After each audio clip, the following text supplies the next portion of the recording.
Hey everyone, if you're new to my channel, my name is Trisha, and I'm an almost middle-aged woman who's going through an existential crisis. I want to start by reading a passage from Becker's book, The Denial of Death, that has been really profound, and it kind of rolls around in my head a lot. We might call this existential paradox the condition of individuality within finitude. Man has a symbolic identity that brings him sharply out of nature. He is a symbolic self, a creature with a name, a life history. He is a creator with a mind that soars out to speculate about atoms and infinity, who can place himself imaginatively at a point in space and contemplate bemusely at his own planet. This immense expansion, this dexterity, this self-consciousness gives to a man literally the status of a small god in nature, as the Renaissance thinkers knew. Yet at the same time, as the Eastern sages also knew, a man is a worm and food for worms. This is the paradox. He is out of nature and hopelessly in it. He is dual, up in the stars and yet housed in a heart-pumping, breath-gasping body that once belonged to a fish and still carries the gill marks to prove it. His body is a material, fleshy casing that is alien to him in many ways. The strangest and most repugnant way of being, that it aches and bleeds and will decay and die. Man is literally split in two. He has an awareness of his own splendid uniqueness, and that he sticks out of nature with a towering majesty, and yet he goes back into the ground, a few feet, in order blindly and dumbly to rot and disappear forever. It is a terrifying dilemma to be in and to have to live with. And on that note about being afraid, I'm going to reference an Ask a Mortician video. If you don't know her, you totally should. I'll link her down below. About the 7 reasons why most people are afraid to die. I'm going to list these reasons from least to most anxiety-inducing for me, but I highly recommend watching her video, because my death anxiety might differ from yours. Number 1, what happens to my body after I die? Whatever, I don't particularly care. I won't be aware anymore after I die, which is good, because I'm sure it's going to get gross, so this one doesn't really affect me that much. Number 2, what happens to me if there's an afterlife? Even though I don't no, right? I can't assert a positive that there is an afterlife. However, it seems more probable that there isn't. So therefore, non-existence doesn't really matter because I won't be aware to lament about it. Number 3, all my projects and life work will come to an end. I'm not really a type A personality. I don't really have any creative babies at the moment. So this one too doesn't feel particularly anxiety-inducing. Number 4, the grief my closest people will feel. Okay, I don't know if I'm just a little cold or I've dealt with so much death in the past. And also I deal with death at my job.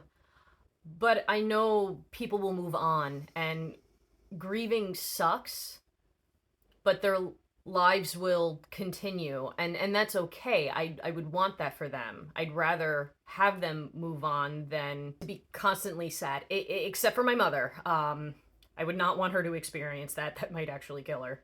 Number 5, I won't be there for my dependents. I'm child-free by choice, so that's not an issue, but my pets. If I died today, I know there are people who would take care of them and show them the same love and care that I do. But maybe when I'm older, or those people are just not in a place to take care of them, like that, ooh, yeah, like if I don't have plans for my pets, like, just, that, I definitely get a tick up in anxiety thinking about that. Okay, so these are the last 2, and these are my gut punches. Number 6, the death process will be painful. Sometimes, and usually on my long work commutes, my trail of thinking leads me to the thought, like, damn, one day I'm gonna die. I will experience that no matter what. That is going to happen. And I immediately get this wash of cold through my body, like I could feel the adrenaline dump from my kidneys. No, my adrenals, you know. Ooh, I'm a nurse. But yeah, my chest gets tight and my breath literally escapes me. Like, fuck. I've heard a statistic somewhere that most people have an 80% chance of dying from old age, which is usually organ failure and fragility. And working in geriatrics, I've been at the bedside of many of people who are dying. And yeah, sometimes it's rough. depending on what's failing or what the disease process is. I've seen people experience a tremendous amount of pain before they go unconscious. However, there's also those who just kind of slip into that unconscious state. I've also seen people become very confused and delirious and disorientated. Hallucinations can be common. And I don't know. It kind of looks like their body's having a hard time. And if you ever heard the death rattle, you know. But most of the time, they're unconscious or non-responsive. And I wonder a lot about the level of awareness the dying have. Can they feel their body dying? Can they feel how wretched they are and they can't communicate it to anyone? Do they feel trapped? Or is it like slipping into a dream, falling asleep and truly becoming unconscious?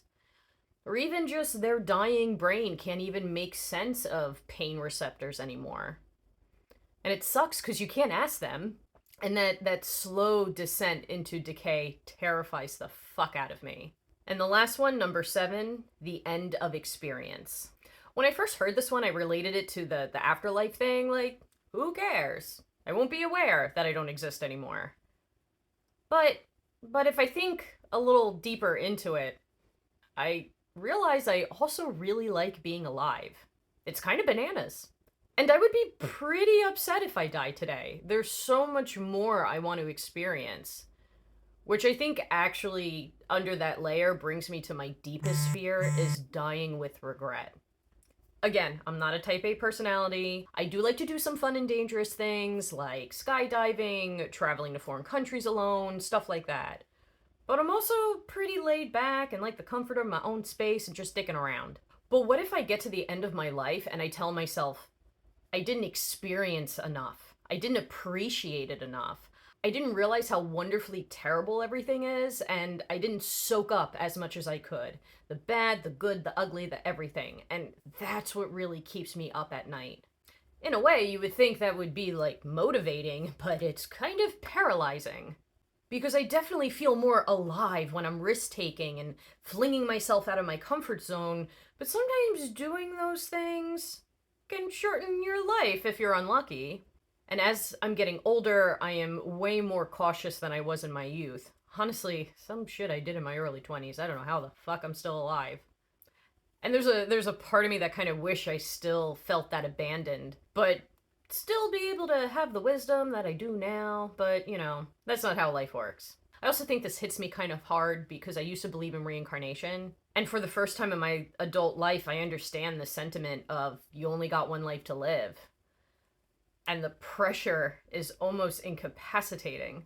Like, what if I die and I'm not ready? What if I can't let go? What if I'm so afraid I fight it tooth and nail till the end and just cause myself more suffering? But the one solace I do have is that the fact that I fear it so much might actually mean I truly love and enjoy my life. And you know what? That's not a bad place to be. But yeah, thank you all for listening. I hope you have a beautiful day, and I'll see you when I see you.